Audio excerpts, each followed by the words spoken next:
Welcome to another 1v1 gaming review where we only review games that we have completed. There will be no story spoilers and we'll show you very few gameplay spoilers. I'm Sneaky Pat and today we're talking about Doom: The Dark Ages. This marks the third Doom game released within a decade, each with a distinct identity. I commend id Software for this achievement. Doom was instrumental in establishing the first-person shooter genre when it originally released back in 1993. I'm a Doom fan, and hell, while most people didn't like Doom 3 that was released back in 2004, I actually loved that game.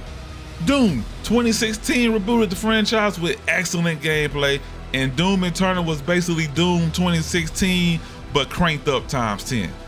Today, we have Doom: The Dark Ages. This is the third installment in the trilogy. It serves as a prequel to Doom 2016 and Doom Eternal. Now, regarding the story, I found it challenging to follow.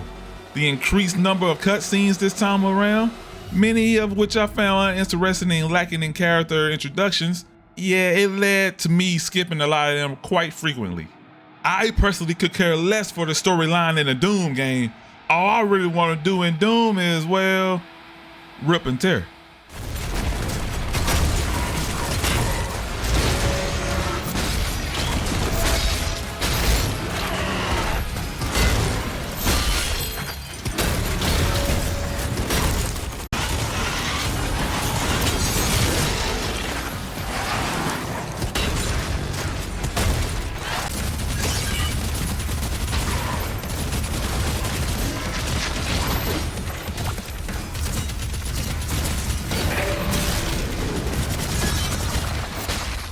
Ripping and tearing in Doom: The Dark Ages took me a while to get good at.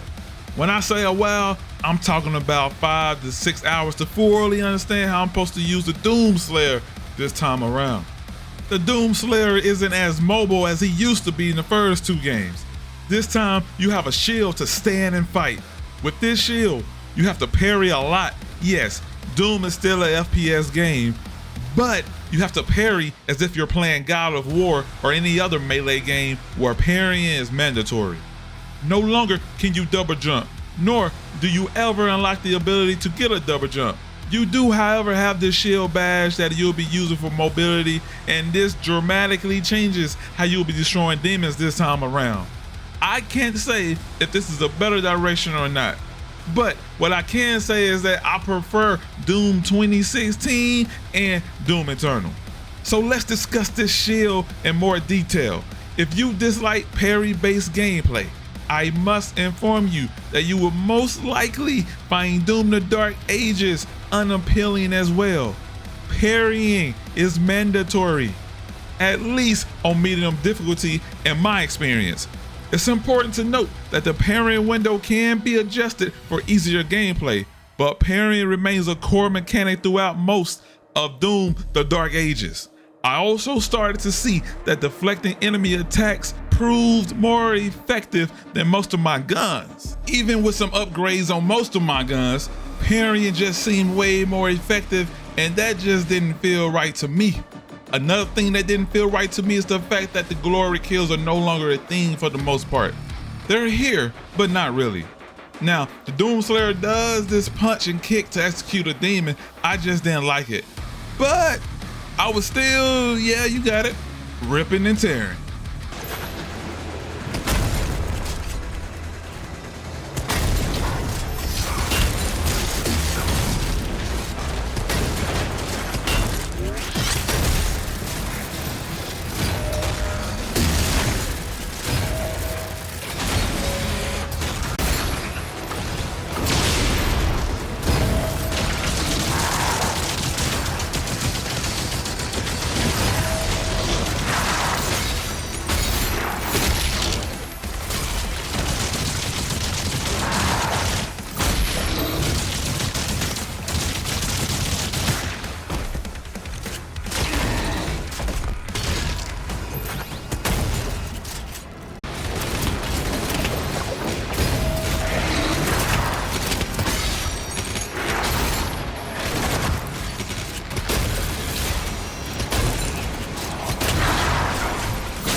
In Doom: The Dark Ages, ammo is less of an issue than it was in Doom Eternal.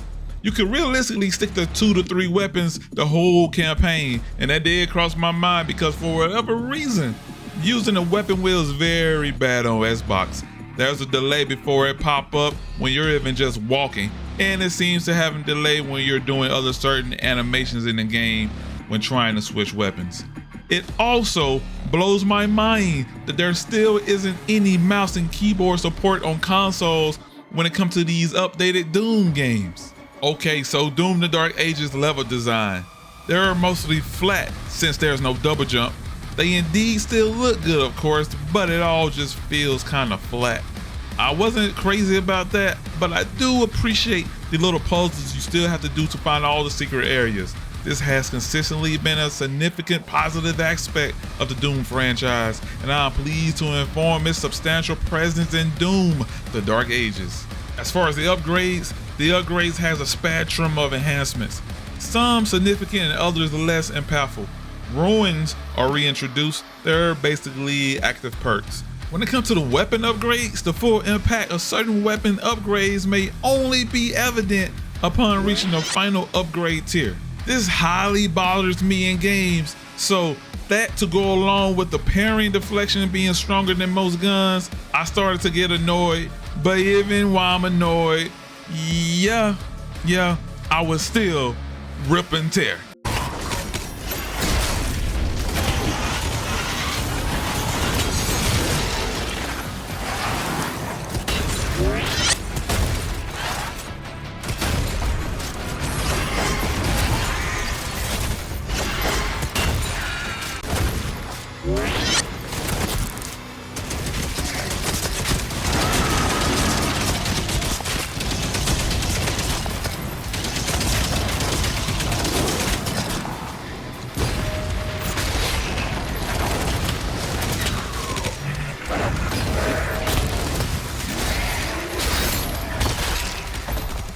The game offers extensive customization options. I particularly appreciate the adjustable game speed feature. I decided to play the game speed at 120. That's what you've been seeing this whole video. And finally, I like to address the music in Doom: The Dark Ages. During my 22 plus hours of gameplay, only 2 levels approached that sonic quality of Doom 2016.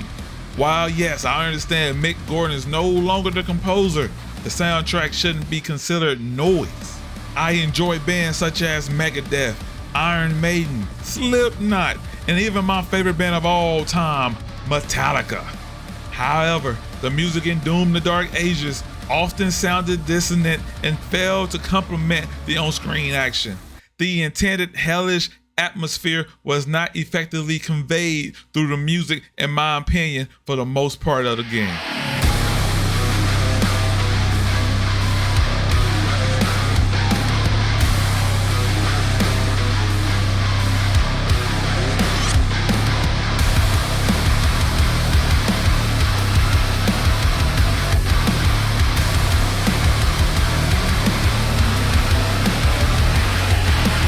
Doom: The Dark Ages. It presented a unique gameplay experience compared to its predecessors, requiring an adjustment period before achieving those satisfying results. The campaign comprises of 22 levels. However, the inclusion of the dragon and titan encounters proved distracting from the overall experience, and while the shield mechanic offered an intriguing concept, its implications overshadowed the arsenal of weapons. The music is the worst of the trilogy. Glory Kills almost completely gone. If you ask me, not only is the story a prequel to Doom 2016 and Doom Eternal, but the gameplay is also a prequel as well. This was a hard one for me because I truly do love Doom, and this isn't a bad game per se. But when it comes to Doom: The Dark Ages, I have to give it a pass. Before you leave, I'm going to ask you all to please like this video so more people can see the review, and it'll help me out a lot. I'll also ask that you subscribe if you haven't already. This is, of course, if you found this review to be helpful. Also, give me any feedback in the comment section. Again, I'm Sneaky Pat, and thank you for watching.